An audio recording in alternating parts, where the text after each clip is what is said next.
Well, what's your life story? Where are you headed with your life? What are your goals? What are your ambitions? What are your dreams? What do you desire to come about with the remainder of the time that you have here upon the earth? And think about where you hope things are going. And as you think about that, also reflect on where has life let you down? Where have things and your expectations fallen short? How has this life, in the story of your life so far, not worked out? I think as a pastor, as you meet people, and just as a human, as you meet people, you find that people love to tell their story, all the highs and the lows, the heartaches and the joys. Telling a good story is a wonderful experience as a human. And as we approach Genesis chapter 1, we start at the very beginning of a very long and a very detailed story that is being told by God, a story of the creation of all things. And contained in the beginning of these verses, Genesis 1, we have in seed form the full trajectory of this grand story that God is telling, where things are headed, what we can anticipate for the future, and where we've been as a people. I am very excited to begin Genesis with you all as a congregation. I've been reading, studying, planning to do this for some time, so it's definitely exciting. It doesn't come without some trepidation, because there's some wild stuff in Genesis, even beginning here with Genesis 1, and how to tell this and remain true to the story being told, while at the same time fitting in our life story. That's going to be the way in which we approach this book. This is narrative. This is story. And even though there are lots of things that will happen over the course of this book, fundamentally, it's telling a simple story about the earth, the people of the earth, and the God who has fashioned it. So as we dive in this morning, we want to begin by looking at this creation account and approach it as the setup to the story of the entire Bible, not just Genesis. And there's an idea that's kicked off here in these first few verses that I want us to focus on here this morning. And it's an idea that I have tried to introduce to the church in several different ways. We've talked about it in Sunday schools. I've spoken about this in other sermons, also in college and career and things. Because it's really set up here, and I want us to use some of the language here to describe what's happening in Genesis. Because I've gone through the experience several times in several different ways, asking people, if you were to describe the story that the Bible is telling, if you can give one way to summarize and synthesize the story that the Bible is telling, what is it? How would you describe it? And I think that it's going to be made very clear here as we approach Genesis 1, that the story that is unfolding here in these first few verses, and will continue, is the story of a kingdom and the story of a great king who establishes for himself places where he rules and where he reigns, and we see for ourselves, even as God's people, how we fit in to the story of an unfolding kingdom. So I want us to begin there as we look at Genesis chapter 1, focusing on this as a story, the story in particular regarding a great king, and this great king who establishes for himself a kingdom. So here we go. I'm going to dive right in. We're going to look at this under three headings, and the first of which is point number 1, a creator who is king. A creator who is king. We're introduced to the God of the Bible in verse 1 in this way. It says that in the beginning, God created the heavens and the earth. And even in that small summary statement, it is packed with so much information regarding this God, regarding existence itself, a few of which are worth noting. We're introduced in verse 1 to this God who is completely independent. who stands alone. We're introduced to a God who seems to have absolute power. He possesses absolute power. He is not considered as one who has a beginning, but in the beginning he is noted for one particular action, creating what is referred to as the heavens and the earth. It's fascinating. We don't have time to go into it in this study. Maybe I'll do it in a Bible study at some time or somewhere. But one thing that's fascinating is that the book of Genesis fits in with other creation myths and accounts of the ancient world. And it's fascinating to see the ways in which it's similar to other creation stories and the ways in which it's very different. In most other creation stories of the ancient world, the ancient Near East, the creation of the world involves some sort of cosmic conflict, right? There's a clash of gods, or God has to wrestle something that's outside of his control and outside of his power. But unlike those other accounts, here we have a God who he doesn't take pre-existing stuff and have to shape it. He doesn't have to do battle with other gods or other entities. That he creates simply out of nothing. He stands alone. He is sovereign. And the kind of sovereignty that he exercises here should make us think of an absolute king or monarch. Someone who is utterly all-powerful, who sees no challenge to his authority or to his abilities to do as he pleases. He is a ruler, a sovereign ruler. He is almighty, all-powerful. And in this first introductory section, he is both a creator and he is a king. Therefore, this very first verse, it describes this king in action, creating for himself as a king two very distinct realms. That in the beginning, God creates some place called the heavens and this place called the earth. And the tricky thing about this very first verse is figuring out what does he mean by heavens and earth? Is that just a summary statement to describe all the work that happens throughout the rest of chapter 1? Or is that statement describing, and I think it is, and most commentators agree that it is, that he's creating in that moment two distinct places, two spaces, two realms. On the one hand, when we think of heaven as it's used later in Genesis, we can think of maybe the sky where the birds are, or heavens where the stars and the sun and the moon are. But the Bible also talks about heaven in a different way. It speaks of a heaven of heavens, or the highest of heavens. The Bible speaks of this distinct other place, this other realm, what Paul refers to as the place where there are things that are not seen. This is the heaven that is described in Genesis 1 that God creates in the beginning. That in the beginning, God sets about creating two distinct places. One is heaven, and one is the realm of the earth. The Bible later will go on to describe this place called heaven in various ways and at various times. So, for example, we're told in Nehemiah chapter 9, Nehemiah writes that you are the Lord, you are alone. You made heaven, the heaven of heavens with all their host, the earth and all that is in it, the sea that is all that is, the sea and all that is in them. He says that you preserve both, and the hosts of heaven worship you. So see, Nehemiah there has this breakdown for creation. On the one hand, we have earth, and earth has the ground, it has the sea, it has a heaven of a kind, like the sky. But then there's this other place called the heaven of heavens. And it's in that heaven of heavens where the Bible will say things like it does here, that is where the Lord is, that's where his heavenly host, the angels, dwell.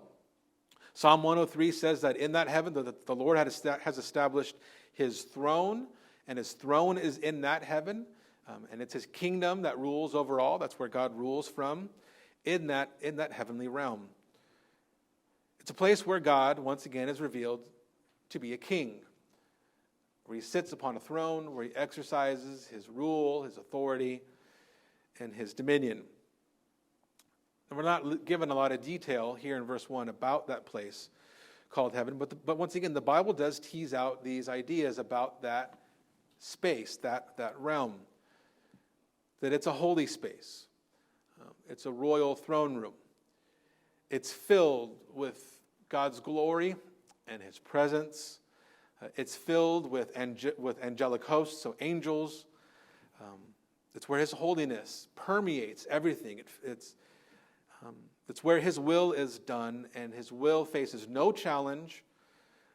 His power is absolute, and he has total and utter control. And in the beginning, we're told that God created that heaven.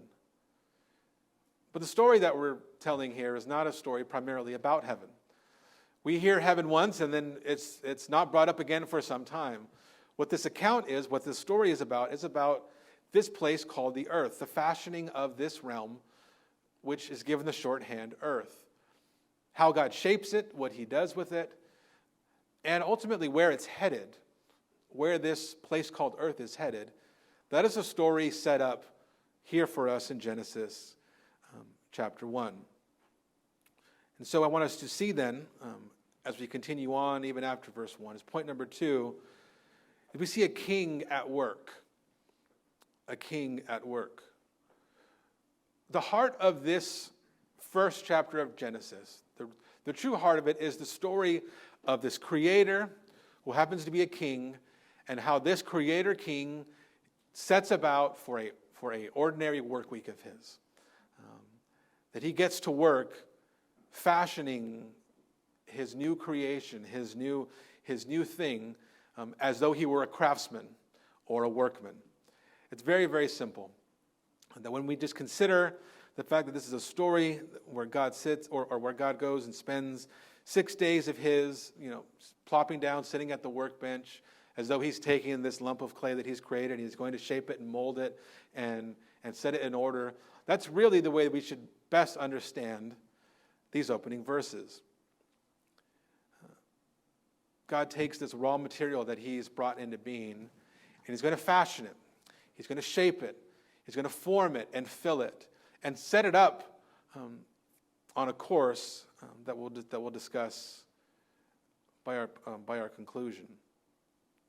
God is like a sculptor, once again, who takes this raw piece of clay and is going to make sense of it. And the tools that he uses for his job is his speech, his word. God will say repeatedly in this section. He's going to say things, and as he speaks, his desires are brought about.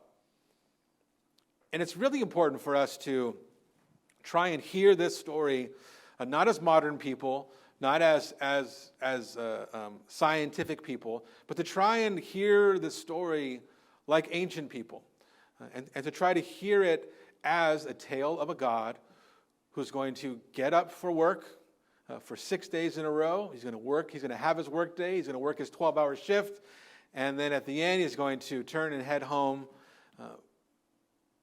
before he comes back the next day. That's really the best way to understand what's happening here. And it's easy for us as people to lose track of that simple imagery that the story contains.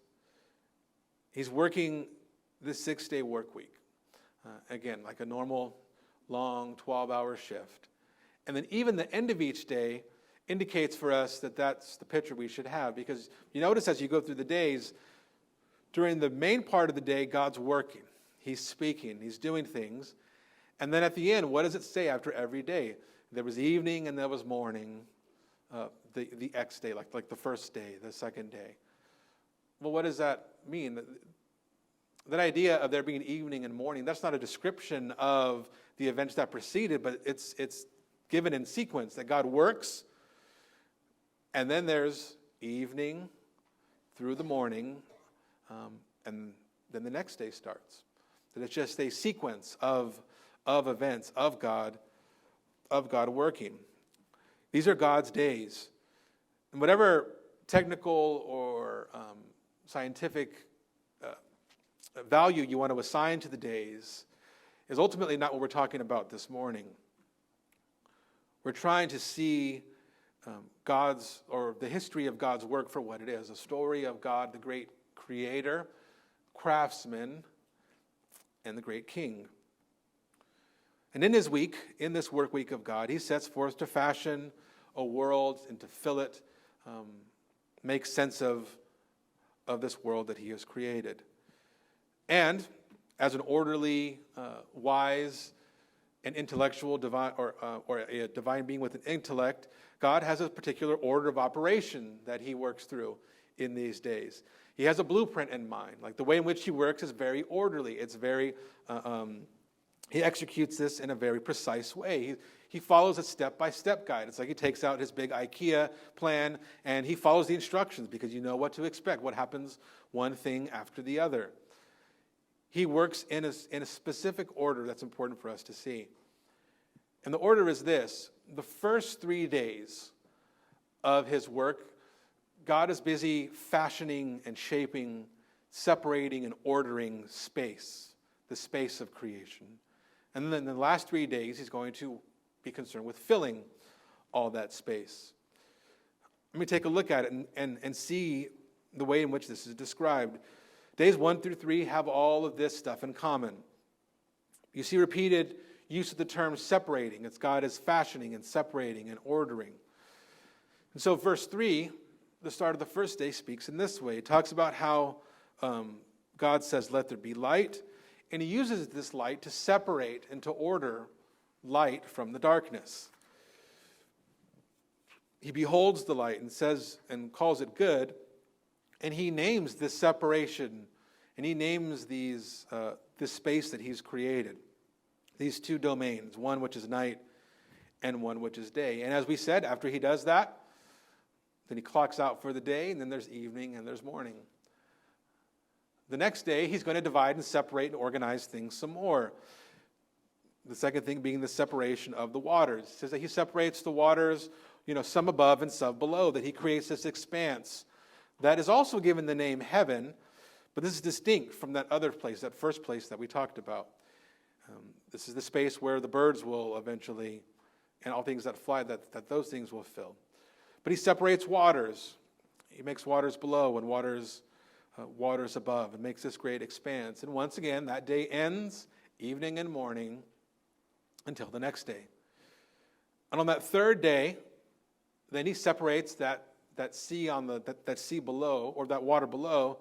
He separates them by raising land. He creates land and he creates seas, and he fashions and orders all that water that was below.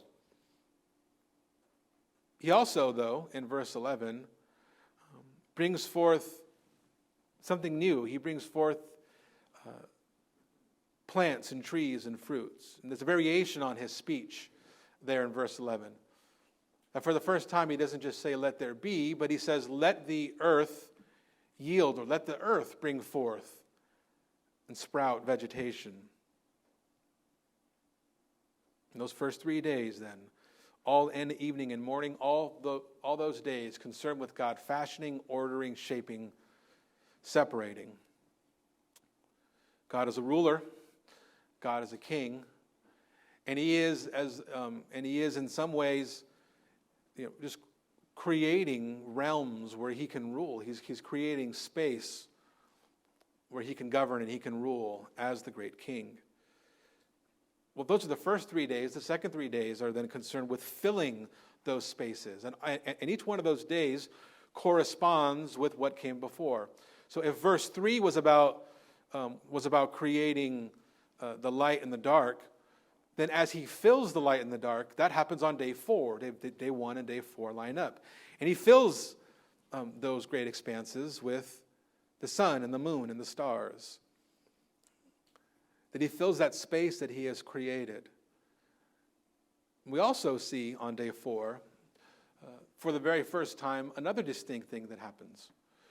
Whereas God establishes the sun and the moon, he establishes them not just to fill the space, but to rule, to govern the night and the day. That for the first time we see this great king, this God who rules all things. We see for the first time him delegate some of his authority to another ruler, the sun and the moon. Day 2, then the next day, day 5, corresponds with day 2. If day 2 was about fashioning the waters and then the air, then he's going to fill them in day 5, and that's what happens. He brings forth creatures that swarm the waters and birds that fly across the heavens. That is the sky. And God blesses them, and he tells them to be fruitful and multiply, to fill the waters of the seas and let the birds multiply on the earth. Unlike the sun and the moon, who are established to rule those domains,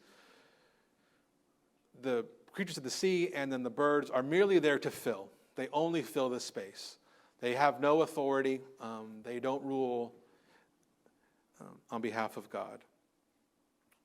And then finally, when we get to day 6, we see a little bit of both. If day 6 corresponds with the creation of the dry land, then we see on the one hand creatures that are created to fill, to multiply, be fruitful, and to fill the earth, to spread across the earth. All living creatures, every creeping thing. And in a similar way, God describes the birds and the fish. He says, "Let the earth bring forth these creatures that are there to fill, livestock, creeping things, beasts." And God calls them good. But it's on that 6th and final day of creation that something unique and special happens. That for the first time, God considers to make a creature that is made in his own image. Let us create man in our image, after our likeness. And in what way is the image of God seen here? Well, hopefully, I've convinced you enough to consider the fact that even though we can talk about the ethical character of and human dignity and those sorts of things, the main idea going on here is let us make a ruler in our image. That if God is a creator and a king, he's going to fashion someone who will rule upon the earth that he has created. Unlike all the other creatures who proceed according to their kinds, man is fashioned after God's image to rule and to take dominion over all the creatures and over the earth itself. And this language has this royal quality.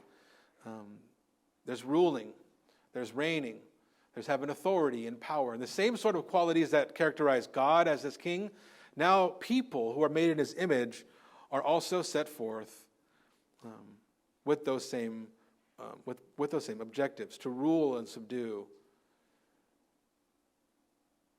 So once again, here's a summary of how things work. For 6 days, God is a workman. He spends those first 3 days separating space, creating space for a kingdom to flourish. Then he fills that space with creatures, with things according to their kind. But he also goes about setting up rulers in this new space called the earth. That in the expanse that between the light and the dark, he sets up rulers in the heavens or in the sky, the sun and the moon. But he also has this final creative act to create man. And man is characterized here as rulers, as little kings upon the earth. And the authority that they have to rule is the very fact that they're made in God's image. That something interesting and something unique is happening here in the creation of the earth. That God is doing, that is setting up not just the story of the Bible, but the story of your life as well. So the final thing I want us to see is point number 3, the royal image. The royal image. At the end of his work, of his 6-day work week, our God enters into a Sabbath day of rest, a day of rest that is unending, according to the author of Hebrews, and endures. But what has God done? What is he seeking to accomplish in the fashioning of this new place called the earth? And what is he doing by establishing man in this unique sense with an image and as a ruler? And it's very simply this. The history of this world and the history of all of humanity is the history of God bringing his rule and his reign and establishing a kingdom upon the earth. And while God reigns in heaven in a specific way, where he rules directly. He's sitting on his throne, and he is the one giving the orders, as it were. On the earth that he's created, he's establishing a kingdom as well. He's establishing rulers as well. That he's going to reign there in the same way, or in a similar way to how he reigns in heaven. But yet in this place, in this earth, God is delegating rule and reign over all things and giving that to those who are made in his image. That the point and goal of the human story is to rule the world.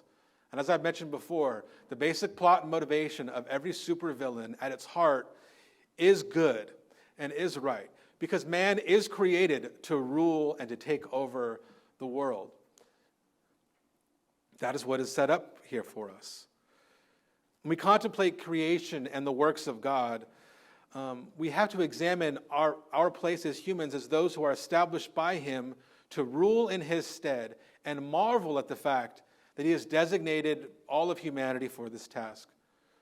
So for example, if you turn to a place like Psalm 8, the psalmist says, "When I look at your heavens, the work of your fingers, the moon and the stars which you have set in place, what is man that you are mindful of him, and the Son of Man that you care for him? You have made him," speaking of man, "a little lower than the angels and crowned him with glory and honor.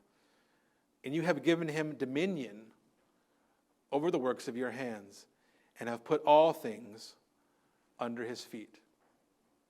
What the psalmist says there is the Bible like the correct biblical interpretation of Genesis 1. That as humanity, we look out at all of creation, we marvel at the handiwork of God. We see how God has set everything in order, and then we are confounded by the fact that even though those are his works, he's done that work by his hand, he's given dominion to man, to those whom he has made lower even than the angels. And he's put all things under our feet. That man is created to rule the world and to bring the whole earth under the rule and under the domain of our great Creator and King. And so God creates the earth to establish this kingdom, and yet he goes about ruling in that place in a very specific and unique way. Whereas in heaven, we say maybe, God's presence fills the heavens, or fills heaven. Here on earth, while he's going to be everywhere as well, but he does so by his image bearers going forth and being fruitful and multiplying and filling the earth. And in that way, the presence of God is everywhere.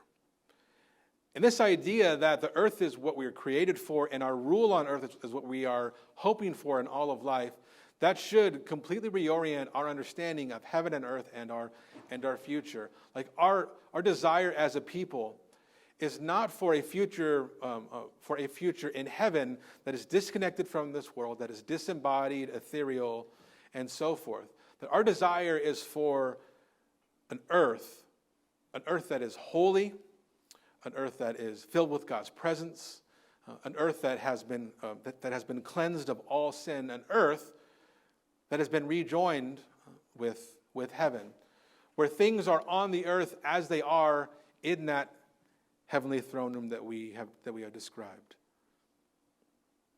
That vision of heaven coming down and earth and heaven being joined together, where God's people dwell in his presence and all pain and sorrow has been removed, that is the vision that the end of this story has, or that the Bible has when it describes the end of this story. That's the very vision of Revelation 21, when the new Jerusalem comes down from heaven to the earth and Christ dwells in the midst of his people.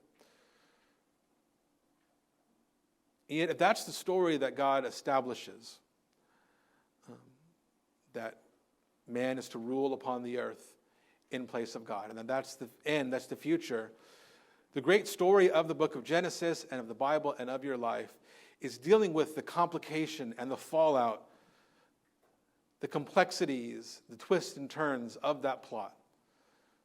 That very clearly, if we look around, the goal of all of creation doesn't feel at times as though it's come about.